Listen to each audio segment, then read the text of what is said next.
ఒక్కసారి వచ్చిపోమ్మా మెరుపుతీగా. Guys welcome back to our channel review chit chat. ఈరోజు నేను చెప్పే మూవీ రివ్యూ ఇండియన్ 2. అదేనండి మన భారతీయ 2 మూవీ రివ్యూ. ఇది మన భారతీయుడికి సీక్వెల్గా అయితే వచ్చింది. మన 1 అంత ఉన్నదా లేదా అనేది రివ్యూలు అయితే డిస్కస్ చేద్దాం. కానీ అంతకన్నా ముందు మన ఛానల్ని చాలామంది చూస్తున్నారు కానీ సబ్స్క్రైబ్ అయితే చేసుకోవట్లేదు. పక్కన ఉన్న సబ్స్క్రైబ్ బటన్ ఆన్ చేసుకొని అలాగే గంటను కూడా ఆన్ చేసి వీడియో నచ్చితే మాత్రం లైక్ చేసి అలాగే comment section description Instagram link అయితే ఉంటుంది, అది కూడా వెళ్ళి ఫాలో కొట్టండి. మీకు వీడియో మాత్రం నచ్చితే మాత్రం అలాగే మీ ఫ్రెండ్స్ అండ్ ఫ్యామిలీకి కూడా షేర్ చేసి ఈ మూవీ అనేది శంకర్ గారికి అయితే కంబ్యాక్ అయితే అవ్వాలి. ఇండియా కంబ్యాక్ కాదు, ఇది శంకర్ గారికి అయితే కంబ్యాక్ అనేది రావాలి. ఎందుకంటే రోబో తర్వాత ఆయన కరెక్ట్ అయిన మూవీ అనేది లేదు. ఐ కానీ రోబో 2 వచ్చింది కానీ మనకైతే అంతైతే అనిపించలేదు.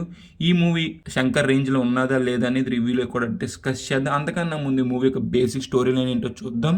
ద మూవీ యొక్క బేసిక్ స్టోరీ, మన సొసైటీలో లంచం అనేది మళ్ళీ పెరిగిపోయాక మన సిద్ధార్థ్ భారతీయుని వెనక తీసుకురావాలనుకుంటాడు. అప్పుడే #, కంబ్యాక్ ఇండియా అని ట్రెండ్ అయితే చేస్తాడు. మన సిద్ధార్థ్ భారతీయుని కలిశాక ఏం చేశాడు, కలిసాడా కలవలేదా 28 years తర్వాత అనేది మూవీ యొక్క బేసిక్ స్టోరీ లైన్. ఫైనల్ గా మూవీ చూసాక నాకేమనిపించిందంటే మాత్రం ఏంటన్నా మీ గురువు ఎలా తీసాడు, నీరసం వచ్చేసి మిక్స్డ్ ఫీలింగ్ అనిపించింది నాకు. కొన్ని సీన్స్ అయితే చాలా బాగా నచ్చింది, కొన్ని సీన్స్ అని మరీ క్రింజ్గా అయితే అనిపించింది.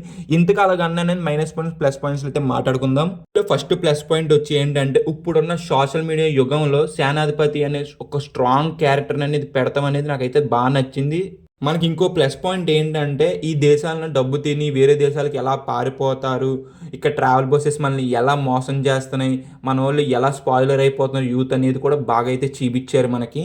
ఈ మూవీలో నచ్చిన పాయింట్ ఇంకోటి ఏంటంటే యూత్ గురించి, దేశానికి మీరే బ్యాక్ పిల్లర్స్, మీరే మారి ఈ దేశాన్ని బాగు చేయాలని చెప్తారు. ఆ పాయింట్ అనేది నాకైతే బాగా నచ్చింది. ఆ పాయింట్ అనేది మీరు మూవీ చూసి తెలుసుకుంటే ఇంకా బాగుంటుంది. మైనస్ పాయింట్స్ వచ్చి ఏంటంటే ఫస్ట్ హాఫ్ అనేది కొంత మంచిగా అయితే వెళ్ళింది. సెకండ్ హాఫ్ అనేది చాలా సీన్స్ వరకు క్రింజ్ అయితే అనిపించింది నాకు. సెకండ్ హాఫ్ లో డ్రామా అనేది చాలా ఉంటది కానీ అది ఎక్కడ కూడా మనకు కనెక్ట్ అయ్యేలాగా ఉండదు. కొన్ని సీన్స్ కనెక్ట్ అవునా కానీ మేజర్ సీన్స్ వరకు అయితే మనం అయితే డ్రామా అనేది కనెక్ట్ అవ్వం. అసలు ఏదో బలవంతంగా పెట్టినట్టయితే అనిపిస్తూ ఉంటది లాస్ట్ వరకు కూడా మనకి డ్రామా అనేది.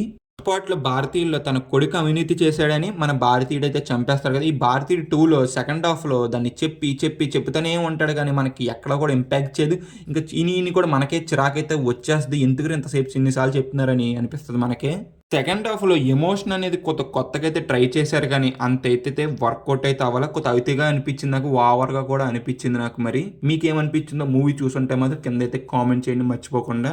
ఈ యొక్క రన్ టైం కూడా చాలా ఎక్కువ సేపు ఉన్న, దగ్గర ఒక 3 hours అయితే ఉన్నది. చాలా సీన్స్ అన్ని డ్రాగ్ చేసినట్టయితే అనిపిస్తుంది. ఇంకా ఎంతసేపు లాగుతారు ఈ సీన్ అనేది కూడా మనకైతే అనిపిస్తుంది.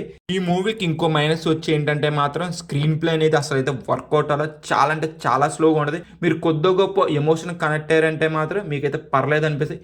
ఎమోషన్ కనెక్ట్ అవ్వలేదా మీకు లిటరలీ చిరాకైతే వచ్చేద్దా స్క్రీన్ ప్లే చూసి.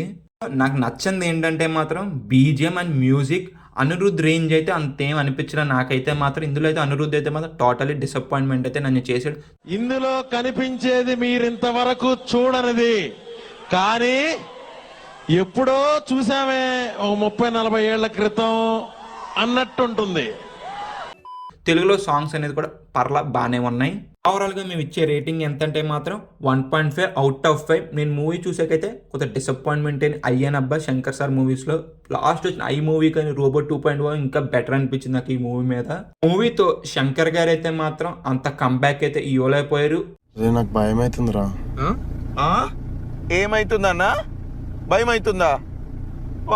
గేమ్ చేంజర్ కంబ్యాక్ ఇస్తారనుకుంటున్నాను నేనైతే. ఇంకా పర్ఫార్మెన్స్ వైజ్ అయితే మాత్రం అందరూ చాలా బాగా చేశారు. కమల్ హాసన్ గారి ఎక్స్ప్రెషన్స్ అయితే నాకు చాలా బాగా నచ్చింది ఈ మూవీ మొత్తం మీద. చాలా బాగుంది Ravi, extraordinary. Thank you sir. ఇంకా ఓవరాల్గా వీడియో చూశారు కదా, మీకు నచ్చితే మాత్రం లైక్ చేసి షేర్ చేసి సబ్స్క్రైబ్ చేసి అలాగే comment section description Instagram link అయితే ఉంటుంది, అది కూడా వెళ్ళి ఫాలో కొట్టండి మర్చిపోకుండా. See in the next video. Jai Hind guys.